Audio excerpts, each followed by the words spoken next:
Chapitre 2. Monsieur Forestier, s'il vous plaît. Au troisième, la porte à gauche. Le concierge avait répondu cela d'une voix aimable, où apparaissait une considération pour son locataire. Et Georges Duroy monta l'escalier.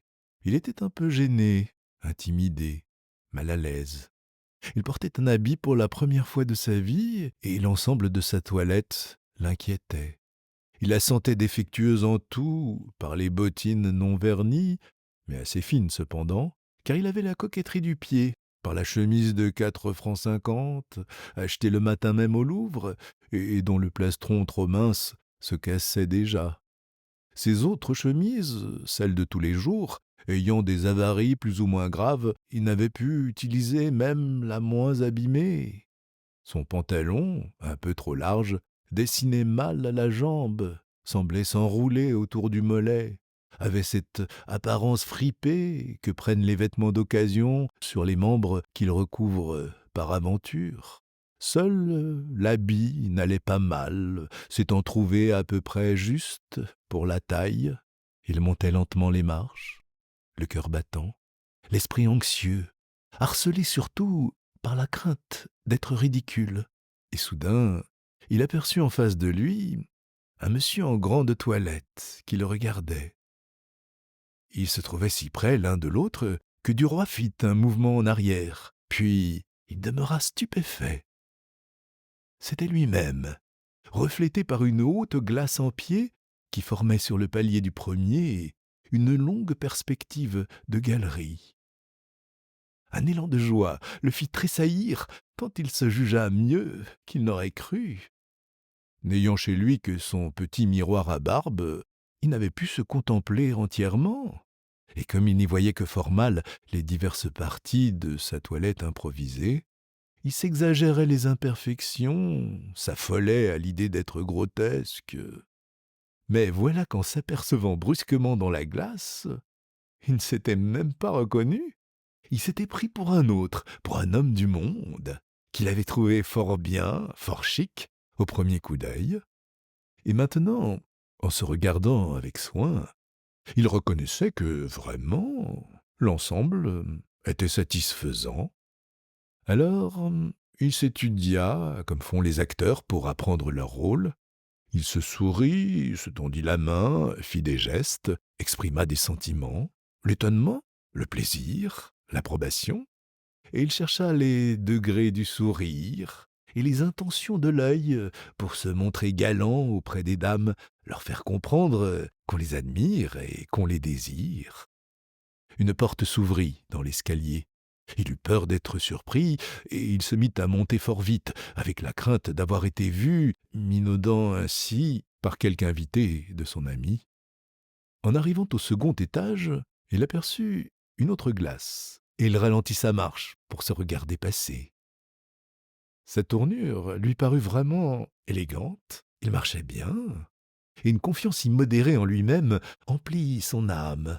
Certes, il réussirait avec cette figure-là, et son désir d'arriver, et la résolution qu'il se connaissait, et l'indépendance de son esprit.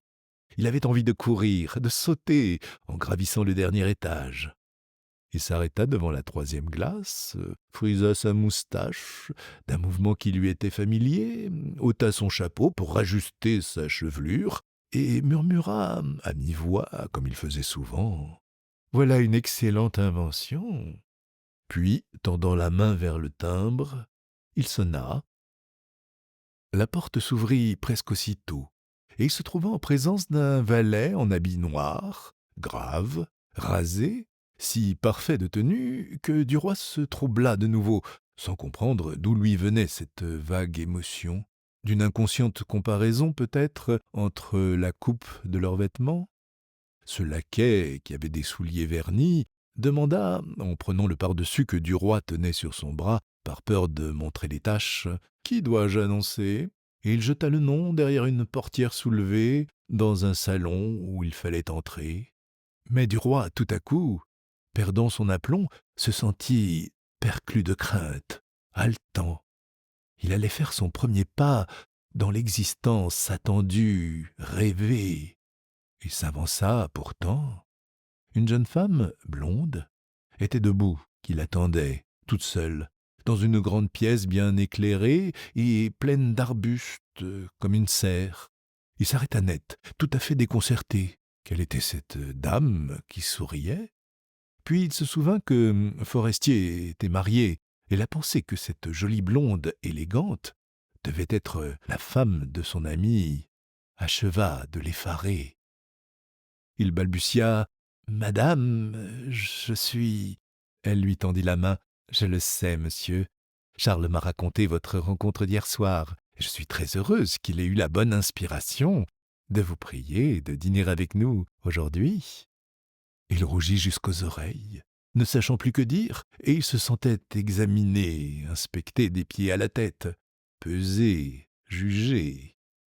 Il avait envie de s'excuser, d'inventer une raison pour expliquer les négligences de sa toilette, mais il ne trouva rien et n'osa pas toucher à ce sujet difficile. Il s'assit sur un fauteuil qu'elle lui désignait, et quand il sentit plier sous lui le velours élastique et doux du siège, quand il se sentit enfoncé, appuyé, étreint par ce meuble caressant dont le dossier et les bras capitonnés le soutenaient délicatement, il lui sembla qu'il entrait dans une vie nouvelle et charmante, qu'il prenait possession de quelque chose de délicieux, qu'il devenait quelqu'un, qu'il était sauvé. Et il regarda madame Forestier, dont les yeux ne l'avaient point quitté. Elle était vêtue d'une robe de cachemire bleu pâle qui dessinait bien sa taille souple et sa poitrine grasse. La chair des bras et de la gorge sortait d'une mousse de dentelle blanche dont étaient garnis le corsage et les courtes manches, et les cheveux relevés au sommet de la tête, frisant un peu sur la nuque, faisaient un léger nuage de duvet blond au-dessus du cou. Duroy se rassurait sous son regard, qui lui rappelait, sans qu'il sût pourquoi, celui de la fille rencontrée la veille aux Folies Bergères. Elle avait les yeux gris, d'un gris azuré qui en rendait étrange l'expression, le nez mince, les lèvres fortes, le menton un peu charnu, une figure irrégulière et séduisante, pleine de gentillesse et de malice. C'était un de ces visages de femme dont chaque ligne révèle une grâce particulière, semble avoir une signification, dont chaque mouvement paraît dire ou cacher quelque chose. Après un court silence, elle lui demanda: «Vous êtes depuis longtemps à Paris?» Il répondit, en reprenant peu à peu possession de lui: «Depuis quelques mois seulement, madame. J'ai un emploi dans les chemins de fer, mais Forestier m'a laissé espérer que je pourrais, grâce à lui, pénétrer dans le journalisme.» Elle eut un sourire plus visible, plus bienveillant, et elle murmura, en baissant la voix: «Je sais.» Le timbre avait tinté de nouveau. Le valet annonça: «Madame de Marelle.» C'était une petite brune, de celles qu'on appelle des brunettes. Elle entra d'une allure alerte. Elle semblait dessinée, moulée des pieds à la tête, dans une robe sombre, toute simple. Seule une rose rouge, piquée dans ses cheveux noirs, attirait l'œil violemment, semblait marquer sa physionomie, accentuer son caractère spécial, lui donner la note vive et brusque qu'il fallait. Une fillette en robe courte la suivait. Madame Forestier s'élança: «Bonjour, Clotilde.» «Bonjour, Madeleine.» Elles s'embrassèrent, puis l'enfant tendit son front avec une assurance de grande personne en prononçant: «Bonjour, cousine.» Madame Forestier la baisa, puis fit les présentations. Monsieur Georges Duroy, un bon camarade de Charles. Madame de Marelle, mon amie, un peu ma parente. Elle ajouta: «Vous savez, nous sommes ici sans cérémonie, sans façon et sans pose. C'est entendu, n'est-ce pas?» Le jeune homme s'inclina, mais la porte s'ouvrit de nouveau, et un petit gros monsieur, court et rond, parut, donnant le bras à une grande et belle femme, plus haute que lui, beaucoup plus jeune, de manière distinguée et d'allure grave. C'était M. Walter, député, financier, homme d'argent et d'affaires, juif et méridional, directeur de la vie française, et sa femme, née Basile Ravalot, fille du banquier de ce nom. Puis parurent, coup sur coup, Jacques Rival, très élégant, et Norbert de Varenne, dont le col d'habit luisait, un peu ciré par le frottement des longs cheveux qui tombaient jusqu'aux épaules, et semaient dessus quelques grains de poussière blanche. Sa cravate mal nouée ne semblait pas à sa première sortie. Il s'avança avec des grâces de vieux beau, et, prenant la main de madame Forestier, mit un baiser sur son poignet. Dans le mouvement qu'il fit en se baissant, sa longue chevelure se répandit comme de l'eau sur le bras nu de la jeune femme, et Forestier entra à son tour en s'excusant d'être en retard. Mais il avait été retenu au journal par l'affaire Morel. Monsieur Morel, député radical, venait d'adresser une question au ministère sur une demande de crédit relative à la colonisation de l'Algérie. Le domestique cria « Madame est servie !» et on passa dans la salle à manger. Duroy se trouvait placé entre madame de Marelle et sa fille. Il se sentait de nouveau gêné, ayant peur de commettre quelque erreur dans le maniement conventionnel de la fourchette, de la cuillère ou des verres. Il y en avait 4, dont un légèrement teinté de bleu. Que pouvait-on boire dans celui-là? On ne dit rien pendant qu'on mangeait le potage, puis Norbert de Varenne demanda « Avez-vous lu ce procès Gautier? Quelle drôle de chose !» Et on discuta sur ce cas d'adultère compliqué de chantage. On n'en parlait point comme on parle au sein des familles, des événements racontés dans les feuilles publiques, mais comme on parle d'une maladie entre médecins ou de légumes entre fruitiers. On ne s'indignait pas, on ne s'étonnait pas des faits, on cherchait les causes profondes, secrètes, avec une curiosité professionnelle et une indifférence absolue pour le crime lui-même. On tâchait d'expliquer nettement les origines des actions, de déterminer tous les phénomènes cérébraux dont était né le drame, résultat scientifique d'un état d'esprit particulier. Les femmes aussi se passionnaient à cette poursuite, à ce travail. Et d'autres événements récents furent examinés, commentés, tournés sous toutes leurs faces, pesés à leur valeur, avec ce coup d'œil pratique et cette manière de voir spéciale des marchands de nouvelles, des débitants de comédie humaine à la ligne, comme on examine, comme on retourne et comme on pèse chez les commerçants les objets qu'on va livrer au public. Puis il fut question d'un duel, et Jacques Rival prit la parole. Cela lui appartenait. Personne autre pouvait traiter cette affaire. Duroy n'osait point placer un mot. Il regardait parfois sa voisine, dont la gorge ronde le séduisait. Un diamant, tenu par un fil d'or, pendait au bas de l'oreille, comme une goutte d'eau qui aurait glissé sur la chair. De temps en temps, elle faisait une remarque qui éveillait toujours un sourire sur les lèvres. Elle avait un esprit drôle, gentil, inattendu, un esprit de gamine expérimentée qui voit les choses avec insouciance et les juge avec un scepticisme léger et bienveillant. Duroy cherchait en vain quelques compliments à lui faire, et ne trouvant rien, il s'occupait de sa fille, lui versait à boire, lui tenait ses plats, la servait. L'enfant, plus sévère que sa mère, remerciait avec une voix grave, faisait de courts saluts de la tête. « Vous êtes bien aimable, monsieur ?» Et elle écoutait les grandes personnes d'un petit air réfléchi. Le dîner était fort bon, et chacun s'extasiait. Monsieur Walter mangeait comme un ogre, ne parlait presque pas, et considérait d'un regard oblique, glissé sous ses lunettes, les mets qu'on lui présentait. Norbert de Varenne lui tenait tête et laissait tomber parfois des gouttes de sauce sur son plastron de chemise.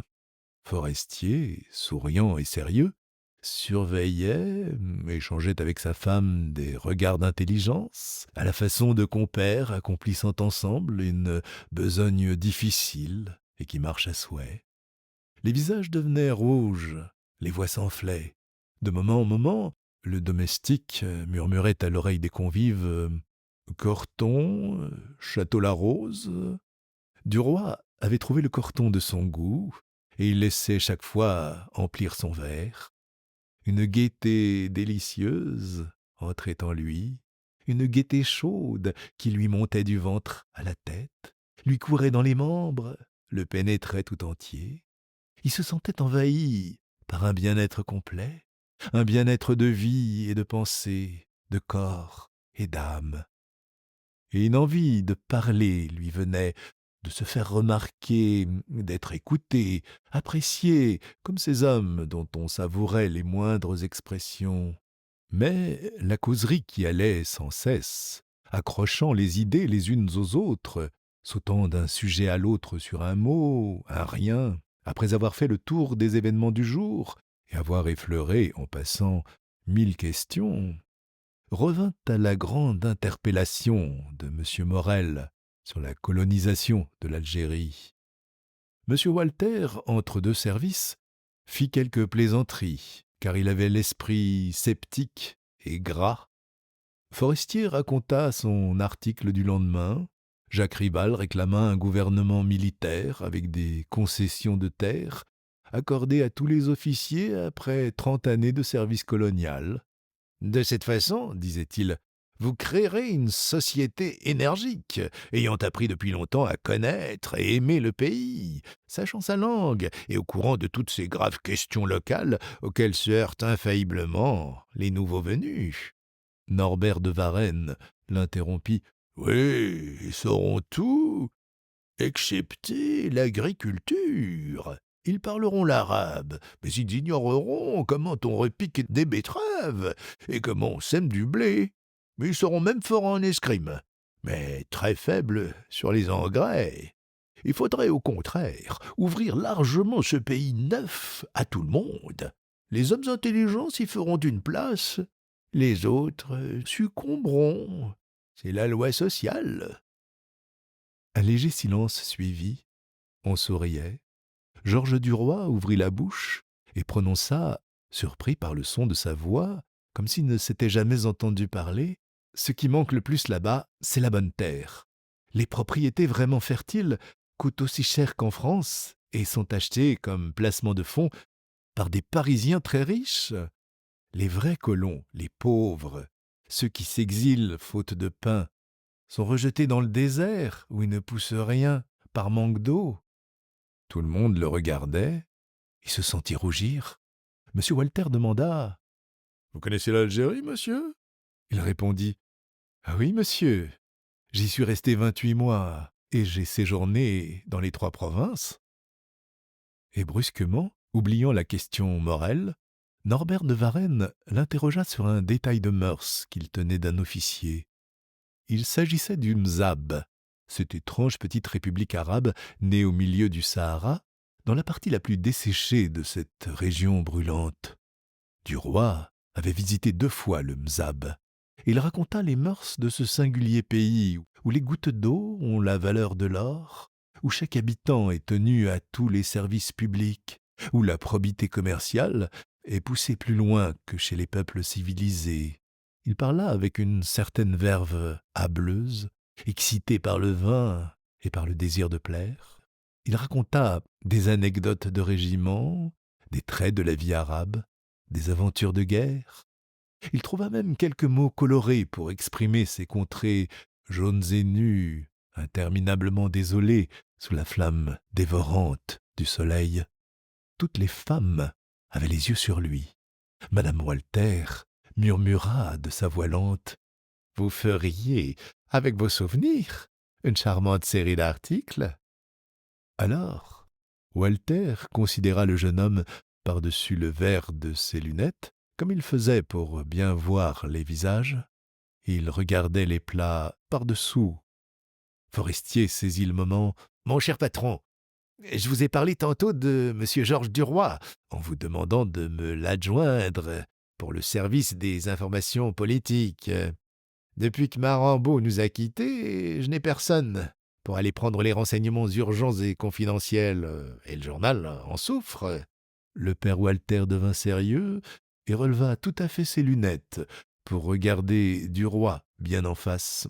Puis il dit: Il est certain que monsieur Duroy a un esprit original. S'il veut bien venir causer avec moi demain à 3 heures, nous arrangerons ça. Puis, après un silence, et se tournant tout à fait vers le jeune homme: Mais faites-nous tout de suite une petite série fantaisiste sur l'Algérie. Vous raconterez vos souvenirs, et vous mêlerez à ça la question de la colonisation, comme tout à l'heure. C'est d'actualité, tout à fait d'actualité, et je suis sûr que ça plaira beaucoup à nos lecteurs. Mais dépêchez-vous, il me faut le premier article pour demain ou après-demain, pendant qu'on discute à la chambre, afin d'amorcer le public. Madame Walter ajouta, avec cette grâce sérieuse qu'elle mettait en tout et qui donnait un air de faveur à ses paroles: Et vous avez un titre charmant. Souvenir d'un chasseur d'Afrique, n'est-ce pas, monsieur Norbert? Le vieux poète, arrivé trop tard à la renommée, détestait et redoutait les nouveaux venus.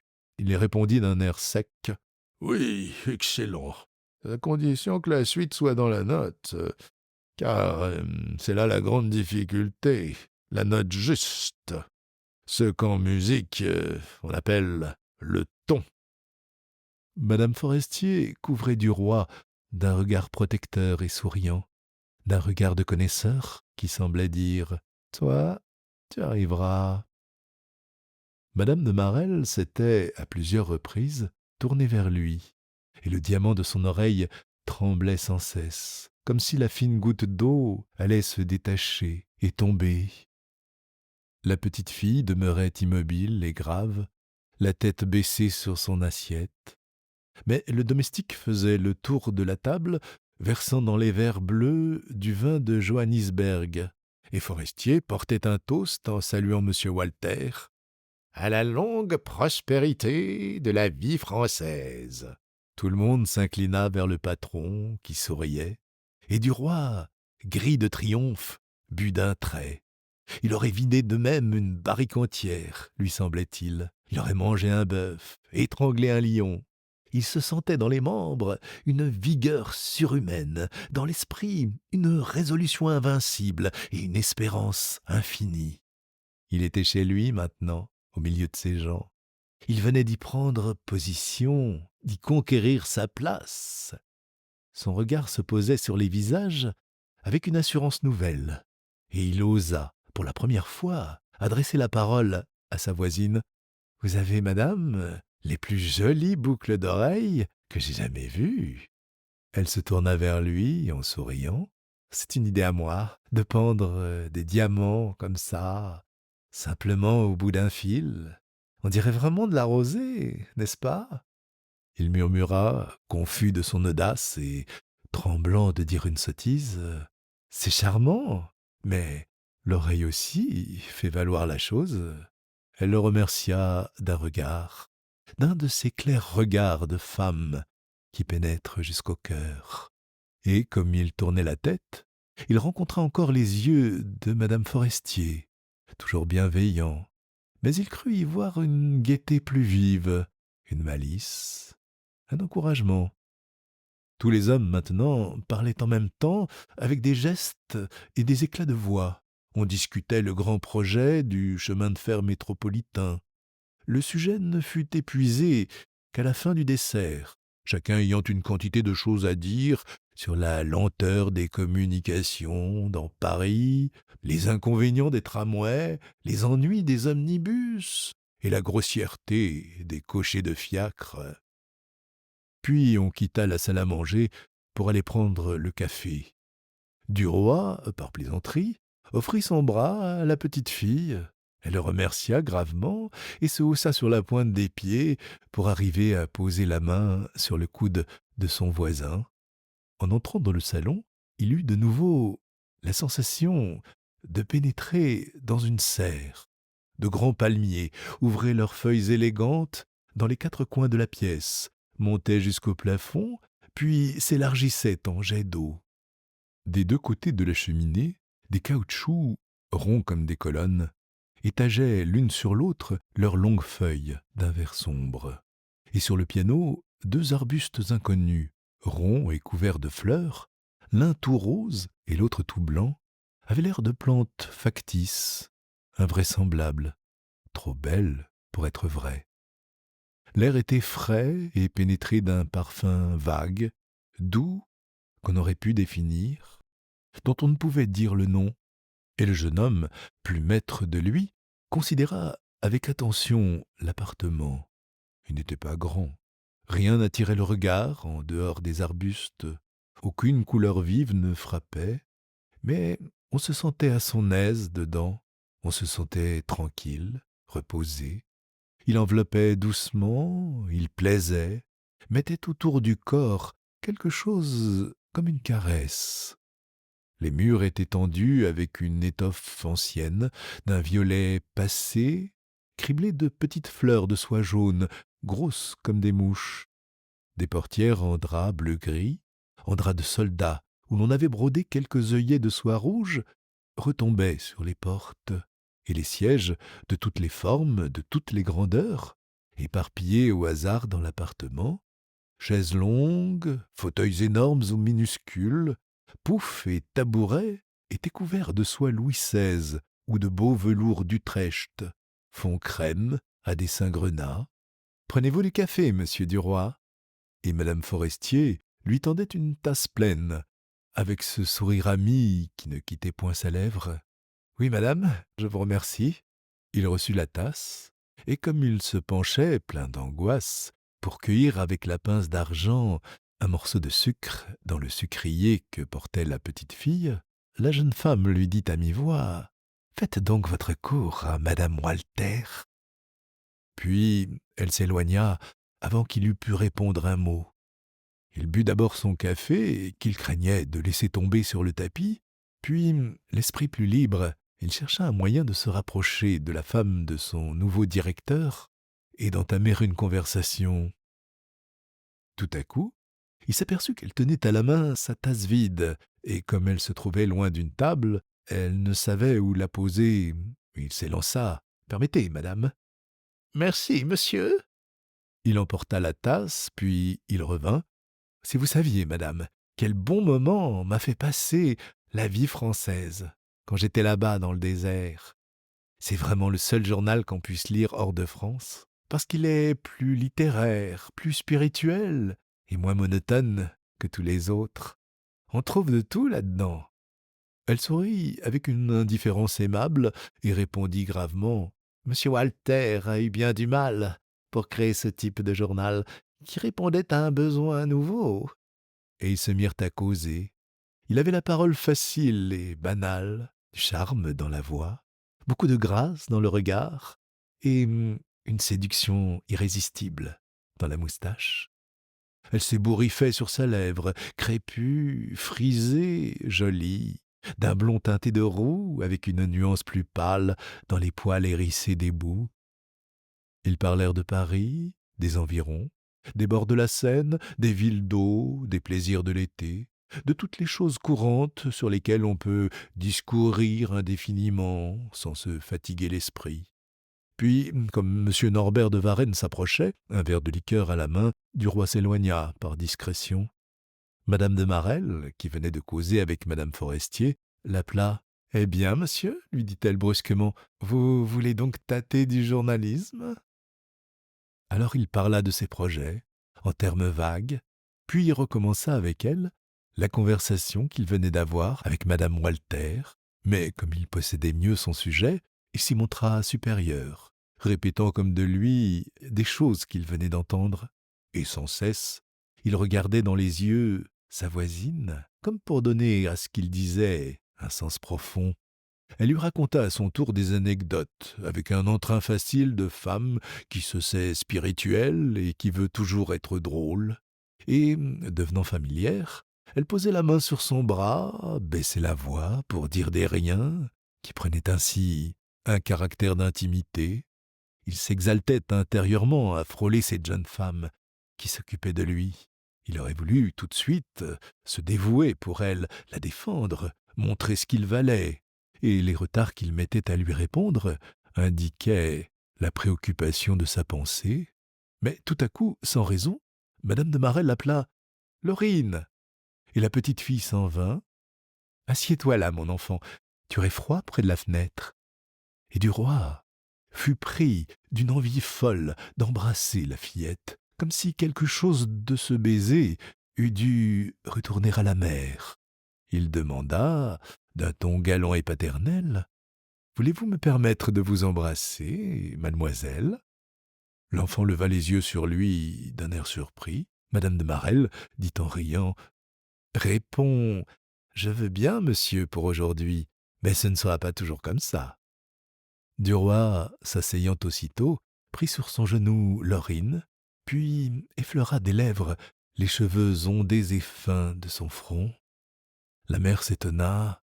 Tiens, elle ne s'est pas sauvée. C'est stupéfiant. Elle se laisse d'ordinaire embrasser que par les femmes.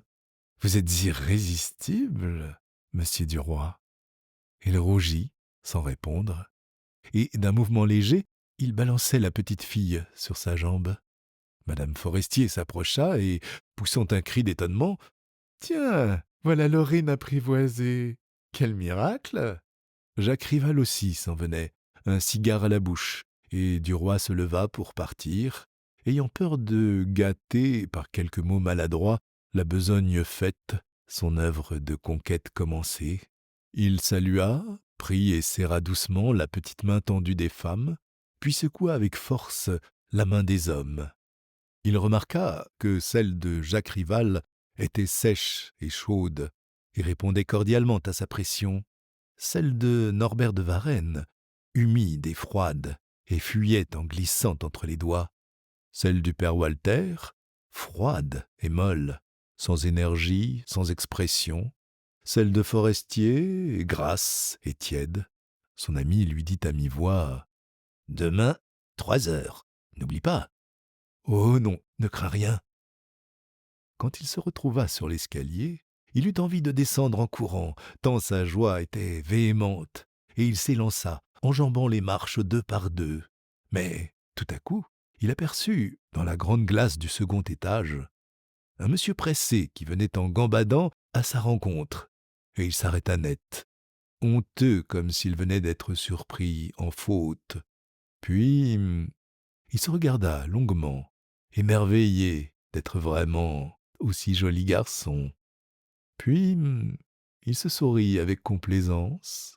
Puis, prenant congé de son image, il se salua très bas, avec cérémonie, comme on salue les grands personnages.